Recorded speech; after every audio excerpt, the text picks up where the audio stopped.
The television studio fell silent as Jasmine Crockett reached into her briefcase and pulled out a small recording device. Across from her sat Jordan Peterson, the famous psychologist and author, his face frozen in disbelief. Just moments before, he had called her completely unfit for public office and questioned her intelligence on live television. Now, with millions watching, Crockett was about to play an audio recording that would turn Peterson's world upside down. "Dr. Peterson," she said calmly, her finger hovering over the play button, "before we continue this discussion about fitness for office, I think America needs to hear something you said when you thought nobody was recording." Peterson's confident smirk vanished. The host leaned forward. The audience held their breath.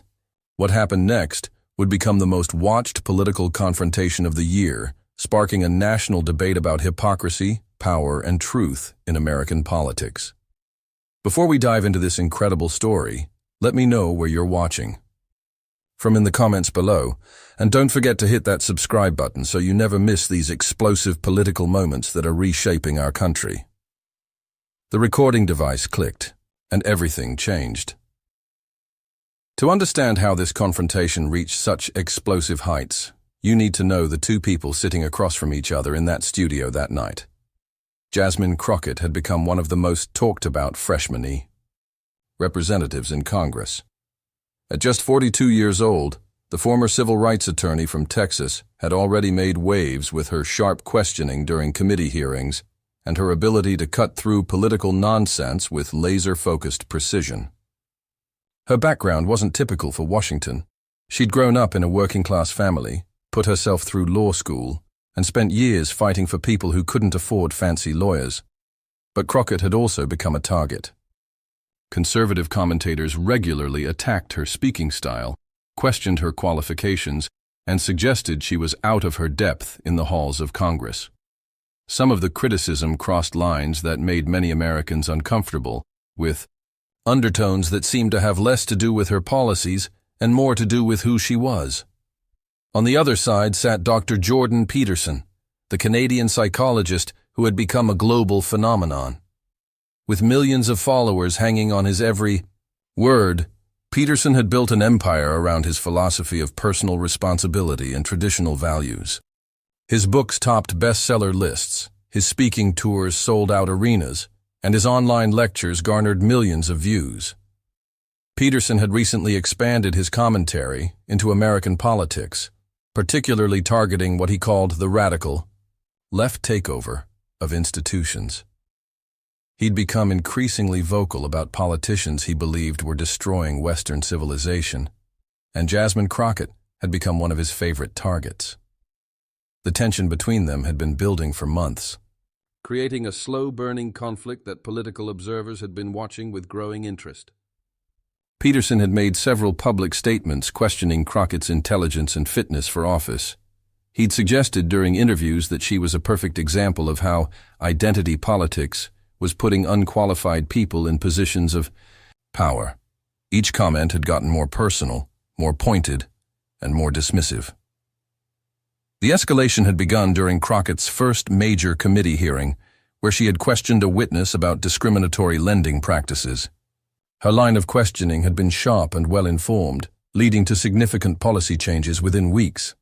But Peterson had appeared on several programs afterward, suggesting that her performance was more about performance art than serious governance. "What we saw in that hearing," Peterson had said during one particularly memorable television appearance, "was someone who had clearly been coached on what questions to ask, but who lacked the deeper understanding necessary to follow up appropriately.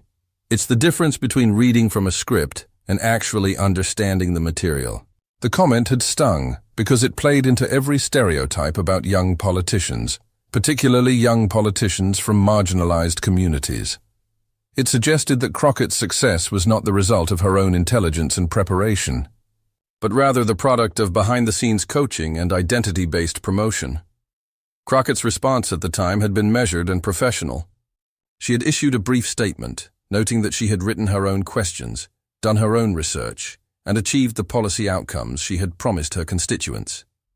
But privately, those close to her said, the attack had crystallized her. understanding of what she was really facing. This wasn't just policy disagreement or normal political opposition. This was a systematic attempt to delegitimize her presence in Congress by questioning her fundamental competence. Peterson wasn't just disagreeing with her positions, he was arguing that she shouldn't be taken seriously as an intellectual equal, that her achievements were somehow artificial or unearned. The attacks had continued over the following months, each one slightly more personal than the last. Peterson had questioned her educational background, despite her law degree from a prestigious university. He had suggested that her success as a civil rights attorney was due to lowered standards in legal education and practice. He had even questioned whether she understood the historical and philosophical foundations of the democratic system she had sworn to defend. Each attack had been carefully crafted to avoid explicit references to race or gender, but the subtext was unmistakable. To anyone paying attention, Peterson was essentially arguing that traditional standards of excellence were being abandoned to make room for people like Crockett, and that this represented a dangerous decline in American institutional quality. What Peterson didn't know was that each attack was being carefully documented by Crockett's team. They were building a comprehensive file of his statements, tracking patterns in his rhetoric, and waiting for the right opportunity to respond. Crockett, drawing on her experience as a trial lawyer, understood that the best time to respond to character assassination wasn't immediately after each attack, but rather at a moment when the response could be decisive and comprehensive. Crockett, for her part, had mostly ignored the attacks. She'd focused on her work, passing legislation, and fighting for her constituents. But those close to her said she was keeping track, building a case, waiting for the right moment. That moment came when Peterson agreed to a televised debate about the state of American democracy. The topic was supposed to be broad, discussing political discourse, the role of expertise in government, and the future of democratic institutions. But everyone knew this was really about their personal feud, broadcast live to millions of Americans, hungry for political drama. The stakes couldn't have been higher. For Peterson, this was a chance to prove his critique of modern politics was correct, to show that his intellectual approach could expose what he saw as the emptiness of identity-based politics. A strong performance would solidify his position as a serious political commentator and potentially launch him into even greater influence in American conservative circles. For Crockett, this was about more than defending herself. She was representing everyone who had been told they didn't belong in positions of power, everyone whose qualifications had been questioned based on their background rather than their achievements. A poor showing would validate every criticism that had been thrown at her and potentially derail her political career before it really began. Neither of them knew that Crockett had spent weeks preparing for this moment, gathering evidence that would completely flip the script on everything Peterson had said about her and politicians like her. The debate started cordially enough. Peterson, wearing his typical dark suit and speaking in his measured professorial tone, laid out his thesis about the decline of merit-based selection in American institutions. He spoke about the importance of competence over identity, the dangers of lowering standards, and the need for serious people in serious positions. We're living through a time when feelings have replaced facts, when appearance matters more than substance, Peterson said, his voice carrying that familiar mix of concern and authority that had made him famous. And nowhere is this more evident than in our political institutions. He gestured with his hands as he spoke, his signature mannerism that his followers had come to recognize. Peterson's confidence was evident in every word, every pause, every slight smile that crossed his face when he made what he considered a particularly insightful point. This was his element, the world of ideas, academic discourse, intellectual debate. He had built his reputation on his ability to articulate complex philosophical concepts in ways that resonated with millions of people who felt frustrated with modern political discourse. Peterson continued his opening remarks with increasing intensity. What we're witnessing is nothing less than the collapse of institutional integrity. Universities, corporations, government agencies, they've all been captured by an ideology that prioritizes group identity over individual merit. The result is predictable: incompetence disguised as progress, mediocrity elevated as virtue. The audience listened intently, some nodding in agreement with his familiar themes. These were ideas that had made Peterson a best-selling author and sought-after speaker.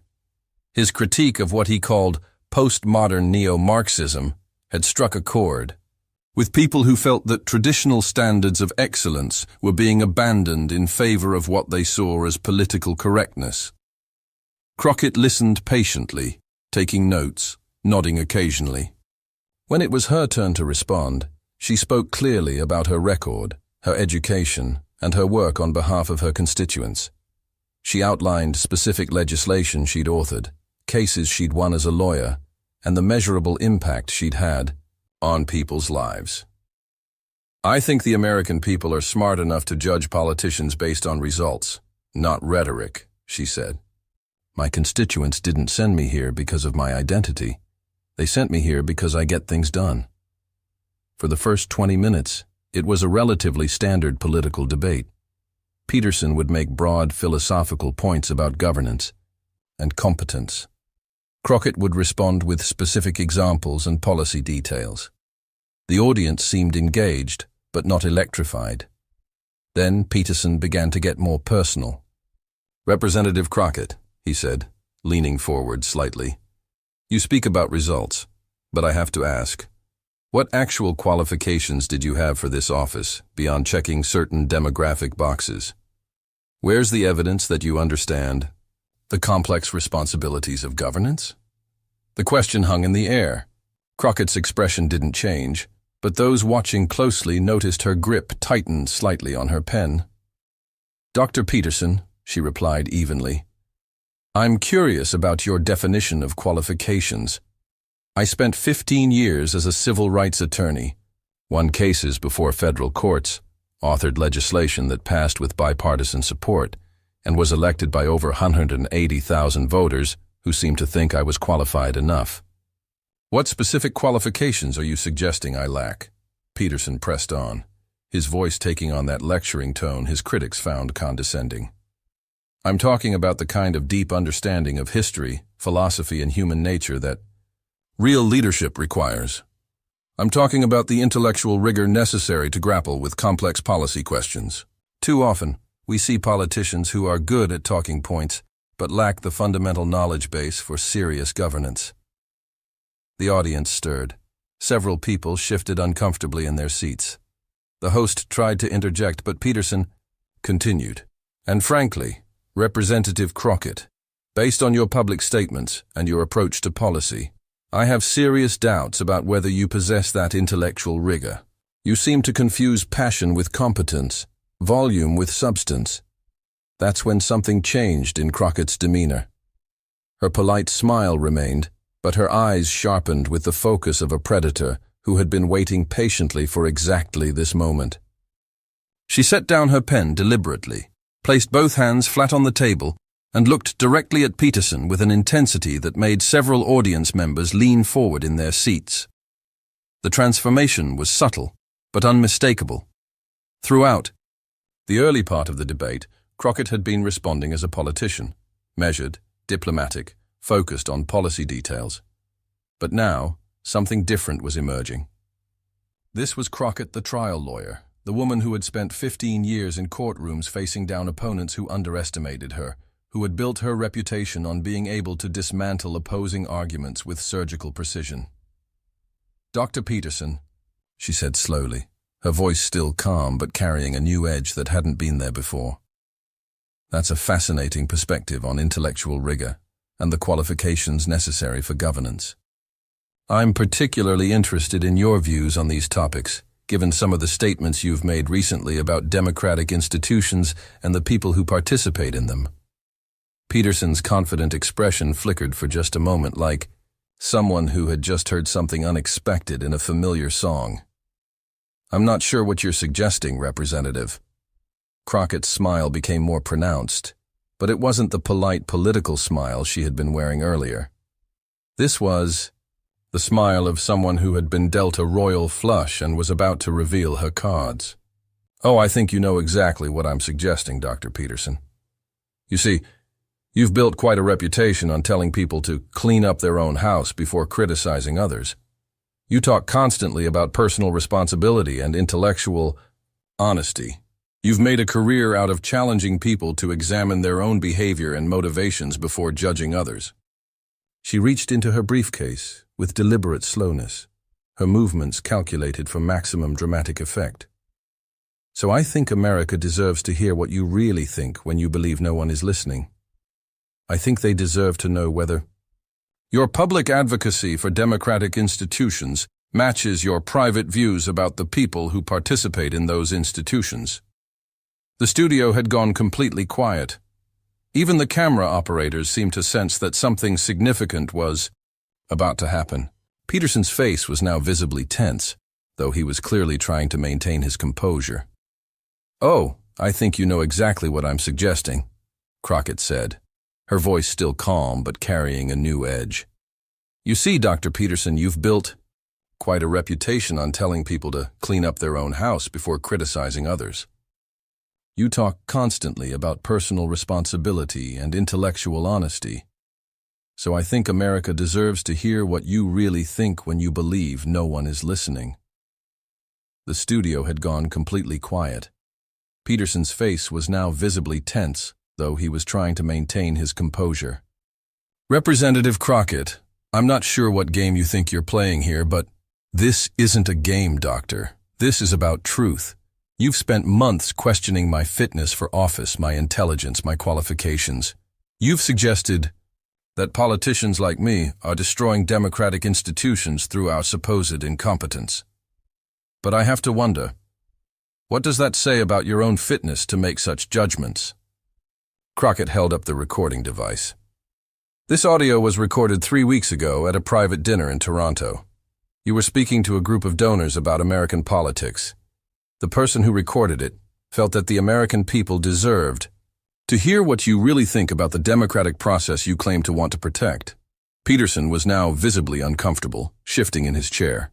"Representative Crockett, I don't know what you think you have there, but oh, I know exactly what I have, Dr. Peterson. The question is, do you want to explain it before I play it, or should we all just listen together?" The tension in the room was electric.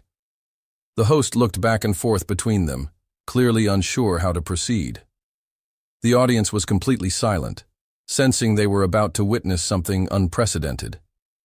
Peterson straightened his tie, his professorial demeanor now showing cracks. "I stand by everything I've said publicly about the importance of competence in governance." "That's interesting," Crockett said, her finger hovering over the play button. "Because according to this recording, your private views about governance and democracy are quite different from your public ones. In fact, they're rather shocking." Crockett pressed play. Peterson's voice filled the studio, clear and unmistakable, speaking to what sounded like a small group in an intimate setting. The audio quality was good enough that every word was crisp and understandable.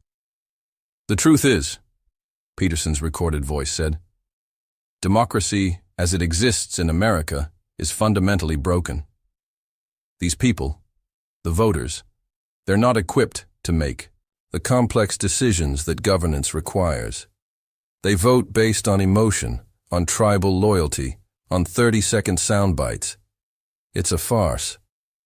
The studio erupted in gasps and murmurs. Peterson's face had gone pale, but the recording continued. "I mean, look at who they elect. People like this Crockett woman in Texas. The voters see someone who looks like them or sounds like them, and they think that's qualification enough. They have no idea what governance actually requires. No understanding of history, philosophy, economics. They're children playing with dynamite." Crockett paused the recording. The silence that followed was deafening. "Dr. Peterson," she said quietly, "would you like to explain to our audience how calling voters children playing with dynamite squares with your public support for democratic institutions?" Peterson tried to recover, his voice shaky. "That recording was taken out of context. I was speaking theoretically about the challenges facing democratic systems." "Oh, we're just getting started," Crockett interrupted, pressing play again. Peterson's voice continued. "The real tragedy is that we pretend. Their opinions matter equally. A voter who's spent 30 years studying economics and policy, their vote counts the same as someone who gets their political information from social media memes. It's absurd. In any rational system, expertise would be weighted appropriately." More gasps from the audience. Someone shouted, "What?" from the back of the room. But the recording wasn't finished. And the media plays along with this charade because it's profitable. They treat every election like it's a legitimate contest between equals, when really, it's often between someone qualified and someone who's popular. Take this Peterson-Crockett debate they want me to do. I'll destroy her intellectually, obviously, but the media will frame it like it was a real contest between equals. It's theater designed to make the masses feel like their opinions matter. Crockett stopped the recording again. The studio was in chaos now, with audience members talking loudly to each other, some standing up, others shaking their heads in disbelief. "Dr. Peterson," Crockett said, her voice cutting through the noise, "you just heard yourself say you would destroy me intellectually, obviously. You also heard yourself call this very debate theater designed to make the masses feel like their opinions matter. So I have to ask, if you have such contempt for democratic processes and the voters who participate in them, what exactly are you doing here?" Peterson was visibly struggling now, his hands shaking slightly as he tried to formulate a response. "Representative Crockett, that conversation was private, and you're mischaracterizing. There's more," Crockett said firmly, pressing play one final time. "The honest truth? Most of these politicians, especially the ones the progressives elect, they're functionally illiterate when it comes to serious policy. They can memorize talking points, sure, but ask them to think through the second and third order effects of their proposals? Forget it. Crockett's a perfect example. She sounds good in sound bites, but she's got the intellectual depth of a puddle. The real tragedy is that the system rewards that kind of surface-level performance." The recording ended. The studio exploded. Half the audience was on their feet, some shouting in anger, others in shock. The host was frantically trying to restore order. Peterson sat frozen, his face red, looking like he wanted to disappear. Crockett remained calm throughout the chaos, waiting for quiet to return. When it finally did, she spoke slowly and deliberately. "Dr. Peterson, you've just heard yourself say several remarkable things. You called voters children playing with dynamite. You suggested that democracy is a farce and that elections are theater. You called me functionally illiterate with the intellectual depth of a puddle. And you described this very debate as something where you would destroy me intellectually, obviously." She paused, letting the words sink in. "So I have some questions for you, and I think the American people deserve honest answers. First, if you believe democracy is a farce and voters are incompetent children, why are you here trying to influence those same voters? Second, if you think I'm intellectually inferior and this debate is meaningless theater, why did you agree to participate?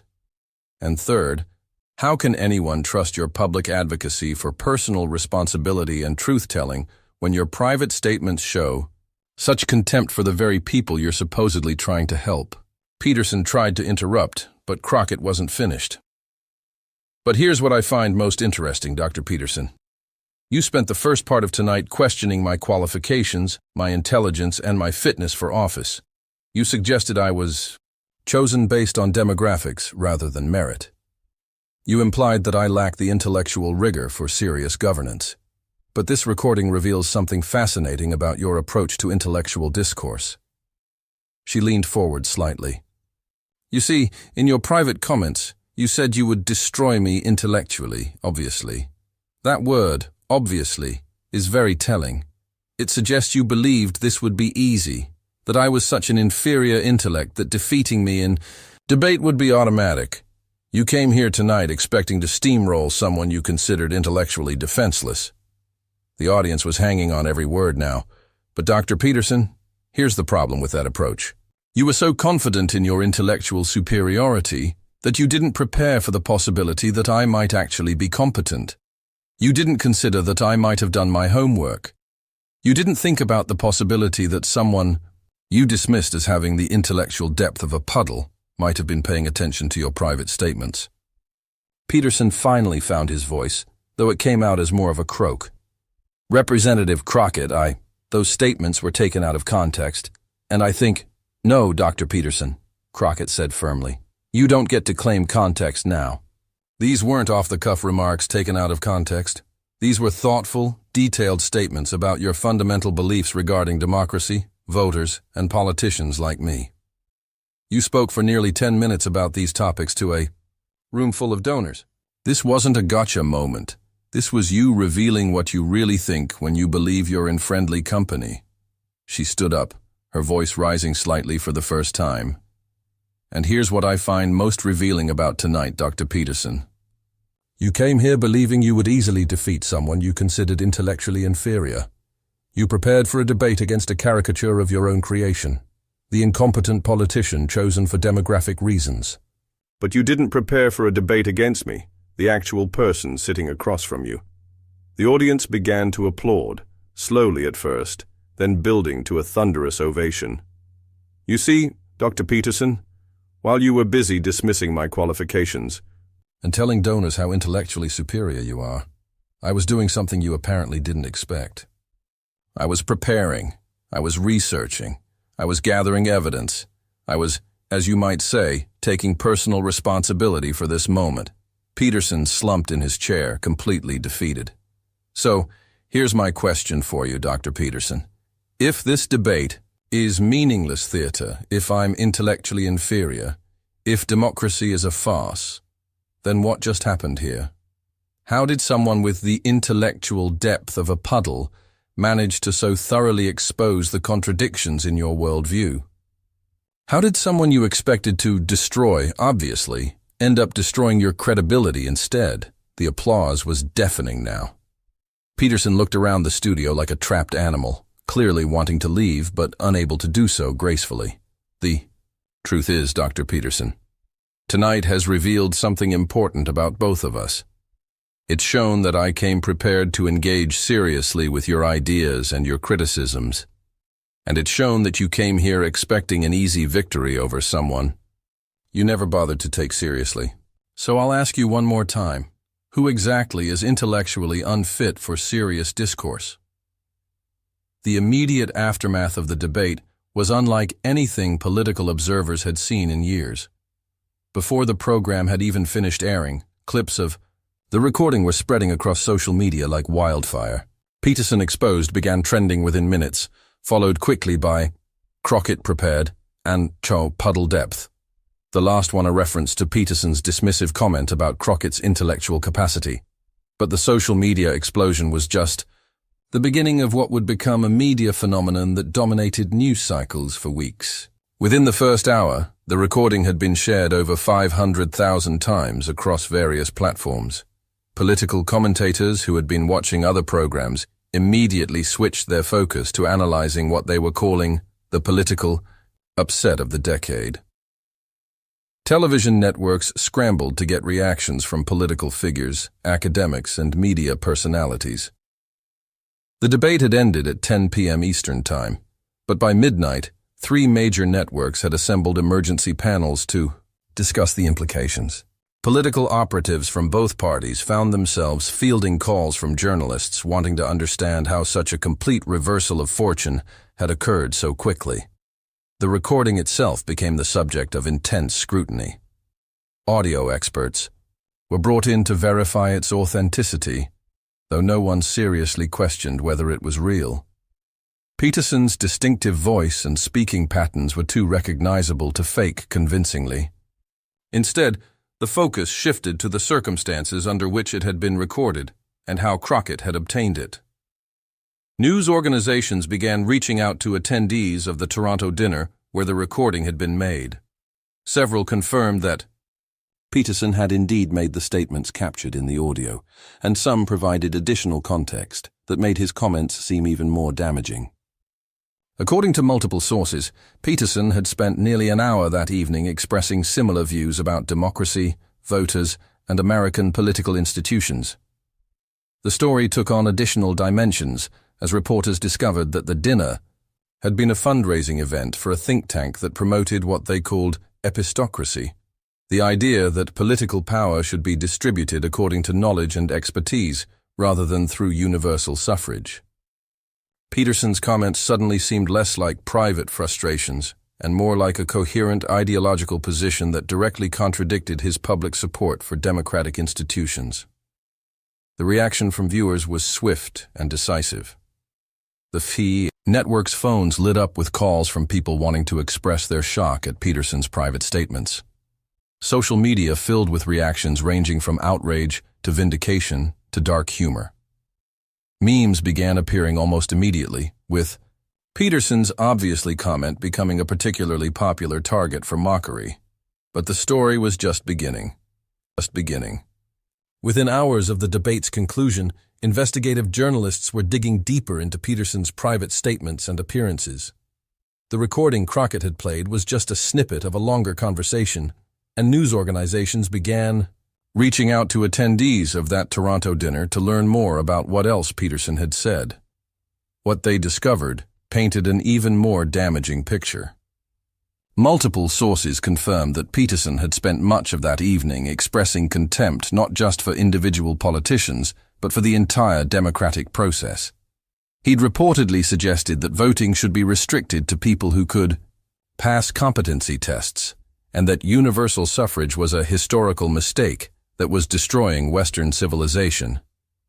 Meanwhile, Crockett's performance had transformed her from a rising politician into a national sensation overnight. Video clips of her systematic dismantling of Peterson's arguments were shared millions of times. Her calm, methodical approach to exposing his hypocrisy was praised by political commentators across the spectrum, with many noting that she had demonstrated exactly the kind of intellectual rigor Peterson claimed she lacked. The contrast between their preparations for the debate became a major storyline. While Peterson had apparently assumed victory would be automatic, Crockett had spent weeks researching his statements, gathering evidence, and preparing for various scenarios. Multiple sources revealed that she had known about the Toronto recording for over a month, but had strategically waited for the right moment to use it. The political implications were enormous. Peterson, who had built his brand around intellectual honesty and personal responsibility, was now exposed as someone who said very different things in private than he did in public. His credibility as a commentator on democratic institutions was in tatters, and several universities began reconsidering their invitations for him to speak. More broadly, the incident sparked a national conversation about expertise, democracy, and political discourse. Peterson's private comments about voters being children playing with dynamite particularly resonated with people who felt that elite contempt for ordinary citizens was a major problem in American politics. Conservative. Commentators found themselves in a difficult position. Many had praised Peterson's critique of politicians like Crockett, but his private statements about democracy and voters put them in the awkward position of defending someone who had expressed contempt for their own audiences. Liberal commentators, meanwhile, used the incident to highlight what they saw as the fundamental hypocrisy of intellectual elitism disguised as populist concern. They pointed out that Peterson's attack on Crockett's qualifications had been exposed as being based not on her actual record, but on his assumptions about who deserved to hold power. The recording also raised important questions about political commentary and public discourse. How many other prominent commentators held private views that contradicted their public positions? How often were attacks on politicians based on genuine policy concerns versus personal prejudices or assumptions? Crockett herself became the subject of intense media attention, but she handled it with the same measured approach she had shown during the debate. In interviews following the confrontation, she consistently focused on the broader implications rather than personal vindication. "This was never about me versus Dr. Peterson," she told one interviewer. This was about the idea that some people get to decide who's qualified to participate in democracy and who isn't. Dr. Peterson's private comments revealed that he doesn't actually believe in democratic equality. He believes in rule by experts, with himself as one of the experts deciding who gets to count. She also used the moment to highlight the importance of preparation and homework in political discourse. Dr. Peterson made the mistake of assuming that because he didn't respect me, I wasn't worth taking seriously.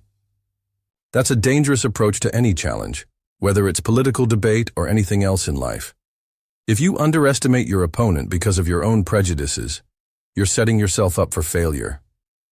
The incident had lasting effects on both of their careers.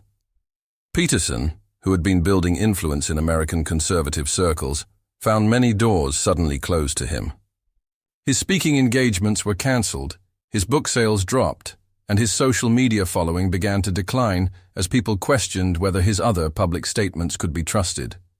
Crockett, meanwhile, found herself elevated to a new level of national prominence. She was invited to speak at universities, appeared on major television programs, and saw her influence within her own party grow significantly. More importantly, she had proven that underestimated politicians could be far more formidable than their critics assumed. The debate also changed how political confrontations were covered by the media. Journalists began paying more attention to the preparation and research that went into high-profile debates, and several news organizations started fact-checking not just politicians' public statements, but also investigating whether their private comments matched their public positions. Perhaps most significantly, the incident became a case study in political strategy. Crockett's approach, gathering evidence, waiting for the right moment, and then systematically dismantling her opponents' credibility, was studied by political operatives across the spectrum. The idea that patience and preparation could be more effective than immediate retaliation became a popular topic in political strategy circles. The recording itself raised ethical questions about privacy and political accountability. While most agreed that public figures should be held accountable for their statements, some questioned whether private conversations should be fair game for political attacks. Others argued that when someone builds their public brand around honesty and authenticity, their private statements become relevant to their public credibility. As the dust settled, the debate was remembered as a turning point in American political discourse. It demonstrated that assumptions about intellectual superiority could be dangerous, that preparation could triumph over prejudice, and that underestimating opponents based on demographics or stereotypes was a recipe for disaster. The incident also highlighted the growing importance of social media in shaping political narratives. The speed with which clips spread and memes developed showed how quickly public opinion could shift in the digital age. Politicians and commentators alike learned that a single moment of exposure could undo years of reputation building. Looking back, political historians would mark the Peterson-Crockett debate as an example of how the American political landscape was evolving. Traditional authority based on credentials and reputation was increasingly being challenged by politicians and activists who were willing to do the homework necessary to hold powerful figures accountable. For voters, the debate provided a masterclass in how to evaluate political commentary and public figures. It showed the importance of looking beyond surface-level credentials to examine whether commentators' actions matched their stated values. It also demonstrated that politicians who were dismissed by elites might actually be more competent and prepared than their critics assumed. The aftermath of the debate continued to reverberate for months. Peterson attempted several comebacks, appearing on friendly programs to try to explain his comments and rebuild his reputation. But the damage was too severe, and his influence never recovered to its previous levels. Crockett, meanwhile, used her newfound prominence to advance the policy agenda that had brought her to Congress in the first place. She became a sought-after surrogate for other Democratic candidates and a frequent guest on television programs discussing political strategy and Democratic participation. The debate's legacy extended beyond the immediate political impact. It became required viewing in political science classes, studied as an example of how thorough preparation and strategic thinking could overcome perceived disadvantages.